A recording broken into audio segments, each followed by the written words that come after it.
আসসালামু আলাইকুম viewers, welcome back to my channel হাসির রান্নাঘর। আজকে রান্না খুবই সহজ কিন্তু স্বাদে একেবারে অনন্য, মশলা ছাড়া ঝালঝালে ইলিশ মাছ। আমি এর জন্য নিয়ে নিয়েছি একটি ইলিশ মাছ। যারা ইলিশের আসল স্বাদ উপভোগ করতে চান তাদের জন্য এই রেসিপি একদম পারফেক্ট। আমি মাছটা টুকরো করে কেটে ধুয়ে এর মধ্যে একটু লবণ মাখিয়ে রাখছি, 5 থেকে 10 মিনিটের জন্য রেখে দেব। এখন আমি চুলায় একটি প্যান বসিয়ে তাতে তেল দিব। তেলটা গরম হয়ে গেলে এর মধ্যে দিয়ে দেব পেঁয়াজ কুচি। পেঁয়াজ কুচি আমি ভালোভাবে ভেজে নরম করে নেব। এভাবে কিছুক্ষণ ভেজে নিতে থাকব। এই রান্নায় বেশি মশলার দরকার নেই, কারণ ইলিশের নিজের স্বাদই এখানে আসল নায়ক। এভাবে আমি পেঁয়াজ কুচিগুলো ভেজে বাদামি করে নিব। এরপর আমি দিয়ে দেব সামান্য লবণ, দিয়ে কিছুক্ষণ আবারও ভেজে নিব।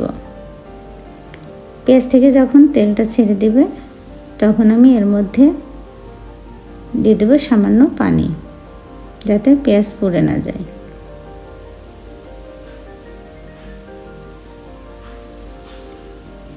এখন দিয়ে দিচ্ছি এর মধ্যে হলুদের গুঁড়া আর মরিচের গুঁড়া। এখন দিব কয়েকটি কাঁচামরিচের ফালি। এখন আমি ঢাকনা দিয়ে কিছুক্ষণ ঢেকে দিলাম। ঢাকনা খুলে দেখছি আমার পেঁয়াজটা নরম হয়ে গেছে আর পেঁয়াজ থেকে বেশ খানিকটা তেল বের হয়ে এসেছে। এখন আমি এর মধ্যে পরিমাণ মতো ঝোলের পানি দিয়ে দেব।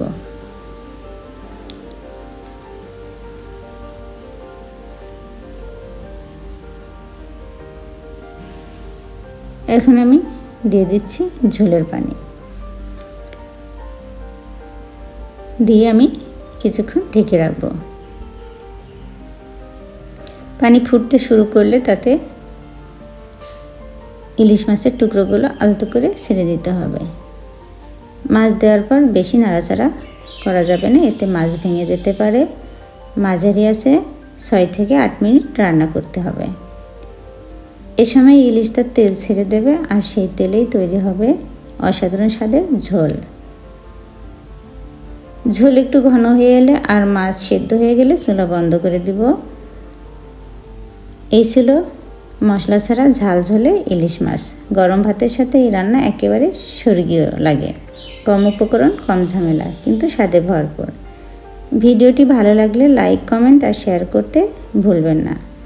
এমন সহজ ঘরোয়া রান্না পেতে চ্যানেলটি সাবস্ক্রাইব করে পাশে থাকুন। ধন্যবাদ সবাইকে আমার ভিডিওতে এতক্ষণ ধৈর্য সহকারে দেখার জন্য।